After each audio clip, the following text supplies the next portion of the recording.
여러분 안녕하세요. 로또는 로또운이 없는 사람, 또 재물운이 없는 사람이 더 잘 된다는 이 말은 무슨 뜻일까요? 몇 달 전에는 영국에서 최연소 로또 기록을 갖고 있던 한 소년이 갑자기 요절을 했는데요. 이 소년은 14세의 나이에 우리나라 돈으로 한 6억 정도 되는 로또에 당첨이 됐었는데요. 무슨 이유에서인지 최근에 그 이유를 알 수 없게 그 죽음을 맞이해서 여러 생각이 들던데요. 미성년자였으니까 아마도 돈을 관리해주던 성인들 사이에 어떤 모종의 뭐가 있지 않았을까 개인적으로 이런 추측을 해보았습니다. 그런가 하면 그 영국의 18세 소년은 16살 때 우리나라 돈으로 14억 정도 되는 그 로또에 당첨이 된 적이 있는데요. 최근 또 이 소년은 복권업체를 제소를 했습니다. 제소의 이유가 아주 뜻밖인데요. 자신의 그 삶에 그 로또가 되면 한 10배는 더 행복해질 것 같았는데 자신은 그 로또 당첨 이후에 10배는 더 비참해졌고 그게 바로 복권업체를 제소한 이유인데요. 당첨 후에 이 소년은 대부분의 그 당첨금을 사치품의 어떤 소비와 또 성형에 다 썼다고 합니다. 어머니와 단둘이 조그마한 그런 아파트에 살고 있었는데요. 어머니도 옆에서 조언자 역할을 제대로 해주진 못한 것 같습니다. 이 소녀 같은 경우는 딱 보기에도 이 돈 관리 안 된 것이 자신의 몫이 더 커 보이긴 하죠. 저는 오늘 영상에서 이 로또는 재물복 없는 사람이 더 잘 된다고 적었는데요. 어찌 보면 좀 말이 앞뒤가 좀 안 맞아 보이기도 하실 텐데요. 오늘 저는 여러분들께 동양 철학에서 이 로또 같은 횡재수를 어떻게 개념 정의하고 있는지 간단히 설명을 드려볼까 합니다. 유튜브에 영상이 또 올려지면 그 특성상 늘 신규로 또 영상을 접하게 되시는 시청자분들이 상당히 많을 수밖에 없죠. 그래서 간단히 편제 개념을 설명을 해드리겠습니다. 동양 철학에서는 재물을 두 가지로 간단히 나누어서 설명을 하고 있습니다. 하나는 그 일에서 번 월급 같은 돈이고요. 또 이런 돈을 정제라고 부릅니다. 또 다른 하나는 로또처럼 갑자기 생긴 요행수를 편제라고 부르는데요. 이 정제와 편제의 가장 큰 차이점은 정제는 좀 소속이 내 것으로 좀 확실하게 안정이 돼 있고 또 내 몸에 착 붙어 있는 그런 돈인 반면에 이 편제는 정제와는 달리 좀 소속 없이 허공에 좀 둥둥 떠다니는 그런 돈으로 보고 있는데요. 이렇다 보니 로또 같은 이런 횡재수를 동양 철학적인 이런 편제의 개념으로 본다면 이 돈은 우리 수중에 들어와 있어도 늘 좀 밖으로 튈 준비가 되어 있는 그런 돈이라는 셈이죠. 앞서 소개해드린 영국의 소녀의 경우나 기타 전 세계적으로 또 우리나라에서도 이미 그 로또 당첨 이후에 삶이 더 망가진 그런 사례들이 전해지는 걸 보면 이 편제의 개념에서 보면 상당 부분 설득력이 있어 보입니다. 여기에서 더 나아가서 이런 편제의 개념의 그 시작과 기본에서 좀 눈에 띄는 게 하나 있는데요. 그것은 바로 오행의 원리 가운데 상생이 아닌 상극에서 이 편제 개념을 대입시켰다는 점인데요. 보통 동양 철학의 이론에서 그 기본은 서로 상생 관계를 밝히고 또 상생이 되도록 노력하는 것이 기본 중의 기본인데요. 유독 이 로또 같은 횡재수인 이런 편제 부분에 있어서는 상생이 아닌 상극 지점에서 출발을 한다는 점이죠. 상생이나 상극이 몸에 와닿지 않으시다면 상생은 서로 조화로운 관계로 보시면 되고요. 또 상극은 서로 조화롭지 못한 부조화나 또 서로 자극이 되거나 또 서로 부딪히는 그런 작용으로 이해하시면 되겠습니다. 또한 상생이라는 것은 순리로 이해한다면 상극은 순리가 아닌 거슬림을 의미한다고 보셔도 좋겠죠. 이런 시각에서 로또 운도 생각을 해볼 수가 있는데요. 예를 들어 재물운이 아주 큰 사람, 또 금전복이 아주 많은 사람이 이 로또라는 그런 횡재수도 더 잘 될 거야 라고 생각을 한다면 그것은 그 상생의 시각에서 접근인 것이죠.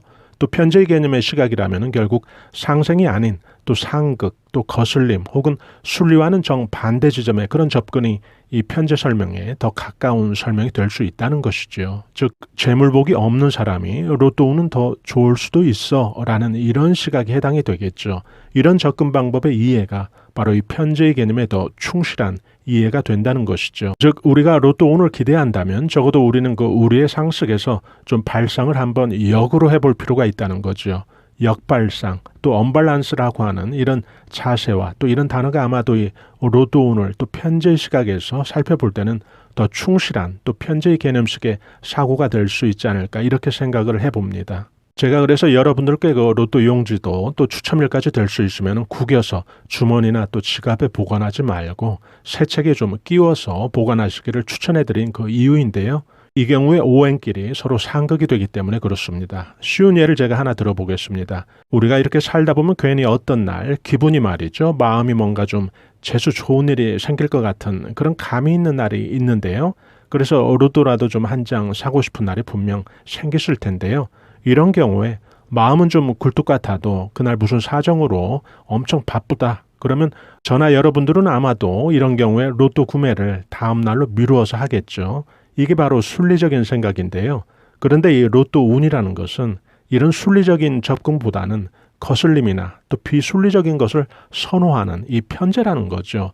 예를 들어 한가할 때 사야지라고 한다면 그것은 정제식의 사고가 되고요.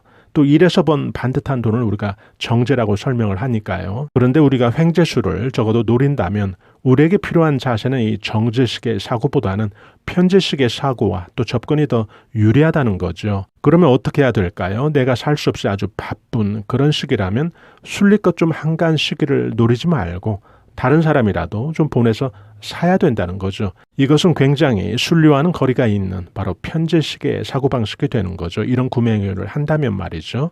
이것이 결국 그 편제의 원리에는 더 부합된다는 거죠. 적어도 우리가 이 로또 같은 횡재수를 노린다면 말이죠. 이런 생각이 바탕이 된다면 결국 이 로또 당첨의 주인공은 타고난 그런 재물복이 많은 사람이 되는 것이 아니고 역발상으로 좀 다양하게 이런 편제의 개념을 시도하는 사람에게서 나올 가능성이 많다고 저는 생각을 합니다.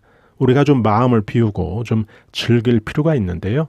장난으로 한번 좀 사본 로또가 인생을 뒤바꾼 그런 경우도 아주 많은 걸 보면 확실히 로또의 그 횡재수, 즉 편제의 어떤 주된 특징 가운데 하나, 즉 소속이나 또 출처가 딱 정해진 것이 아닌 매 순간 허공에 좀 둥둥 떠다니다가 운때가 맞는 그런 사람의 손에 한 번씩 잡히는 것이 바로 이 로또라는 횡재수, 편제가 아닌가 그렇게 생각을 해봅니다. 편제라는 것을 그 특징을 여러분들이 미리 아셨다면 또 여러분들은 그 당첨 후에 제일 먼저 하실 일은 여러분들의 그 정제로 확실하게 여러분들의 그 몸에 착 달라붙는 그런 재물로 만드셔야 될 텐데요. 바로 이런 경우에 당연히 그 부동산 문서로 여러분들께서 확정을 지어서 편제를 정제로 만들어 놓을 필요가 있다는 거죠. 이렇게 된다면 우리는 그 비극적인 삶을 사는 그 로또 당첨자들의 그 전철을 밟지 않아도 되고요. 또 우리가 꼭 이것을 기억할 때 우리 몸에 착 달라붙은 그런 정제로 만들어 놓는다면 그 재물은 허공에 둥둥 떠다니고 바끌지않는 그런 편제로 내 몸에 들어왔지만 영원한 또 나의 정제가 될 수 있는 거지요. 오늘 여러분들께 제공해드릴 양력 8월 1일에서 31일까지 로또 구매하면 좋은 길일 정보와 또 길한 방위도 이런 편제의 개념에 9단 90의 숫자 그리고 각 띠별로 그 운세를 고려해서 편제의 원리를 좀 응용을 해서 제가 뽑아봤습니다. 작게라도 여러분들의 그 로또 전략에 참고가 되면 좋겠습니다. 구매 길일과 방위는 이런 이유로 꼭 횡재수에만 적용시켜 주셔야 되는데요. 나머지 그 우리 생활에서 그 길이를 뜻하는 것은 아니니까요. 이런 그 설명의 근거로 저는 그 로또 운은 오히려 재물운이 없는 사람에게 얼마든지 찾아오는 행운이라고 말씀드리고 싶은데요. 영상 처음에 소개해드린 최연수자 소년의 요절이나 또 자신의 삶이 로또 당첨 이후에 10배는 더 비참해졌다고 그 로또 복권업체를 제소한 그 당첨금을 다 탕진한 그 소녀의 경우를 보더라도 그들이 재물복이 많은 그런 부류는 아닌 거죠. 소년 같은 경우는 다 써보지도 못하고 요절을 했고 또 소녀도 자신의 재물로 만들지 못하고 탕진을 했으니까요. 그들이 그 재물복이 많은 그런 사람들은 물론 아닌 거죠. 여기에서 한 가지 분명한 것은 이 로또라는 행운은 허공에 떠다니는 그 로또를 잡기 위해서 손이라도 뻗어보는 그런 사람들 차지가 될 것은 뭐 당연한 거고요. 구매 길일은 그날만 사시는 것보다는 바쁘셔도 그날은 좀 빠지지 말고 사보시라는 그런 의미가 더 크죠. 또 언급 안 한 날들도 여러분들이 충분히 공략들을 해보시고요. 또 길일은 꼭 바쁘시면 좀 심부름이라도 좀 보내서 한두 장 정도 꼭 빠지지 말고 사보시는 그런 전략으로 추천을 해드립니다. GD분들 구매 길일은 8월 4일, 19일, 30일 해당되고요. 좋은 방위는 남쪽과 서쪽입니다. 처음 방문해 주신 시청자분들은 좋은 방이라고 한다면 여러분들이 살고 계신 집터 기준으로 장사 잘 되는 그런 로또 판매점들이 있을 텐데요. 그 방향 판매점이 8월달 여러분들이 공략할 만한 12띠별로 가장 좋은 판매점이 된다는 거니까요. 이렇게 참고하시면 되겠습니다. 소띠분들에게 길일은 8월 6일, 20일, 29일입니다. 방위는 북쪽과 동쪽입니다. 호랑이띠분들에게 길일은 구매 길일은 8일, 16일, 23일이고요. 방위는 남쪽, 서쪽입니다. 토끼띠분들은 8월 5일, 11일, 24일이고요. 방위는 동쪽, 남쪽입니다. 용띠분들에겐 길일은 11일, 18일, 31일이 해당되고요. 방위는 서쪽, 북쪽입니다. 뱀띠분들에게 길일은 3일, 17일, 27일이 되고요. 방위는 동쪽, 서쪽입니다.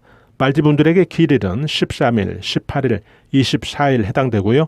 또 방위는 북쪽과 동쪽입니다. 양띠분들에게 구매 길일은 12일, 20일, 28일이 되고요. 방위는 남쪽과 서쪽입니다. 원숭이띠분들에게 길일은 6일, 12일, 24일이 되고요. 또 방위는 서쪽과 북쪽입니다. 닭띠분들에게 구매 길일은 7일, 19일, 26일이고요. 방위는 동쪽, 남쪽에 해당됩니다. 개띠분들에게 길일은 4일, 13일, 25일이고요. 방위는 남쪽과 서쪽입니다. 돼지띠분들에게 길일은 10일, 21일, 30일이고요. 방위는 동쪽과 남쪽입니다. 저희 감성 수채화TV에서는 우리 서민들이 세상을 살아가면서 삶에 도움이 될 수 있는 각종 로또 정보, 풍수 정보, 운세 정보를 올려드리고 있는데요. 좋아요와 구독으로 또 이런 정보들을 여러분들께서 실시간 무료로 또 편리하게 받아보실 수 있으니까요. 저희는 다음에 더 나은 정보로 여러분들 다시 찾아뵙겠습니다. 대단히 감사합니다. 여러분 안녕히 계세요.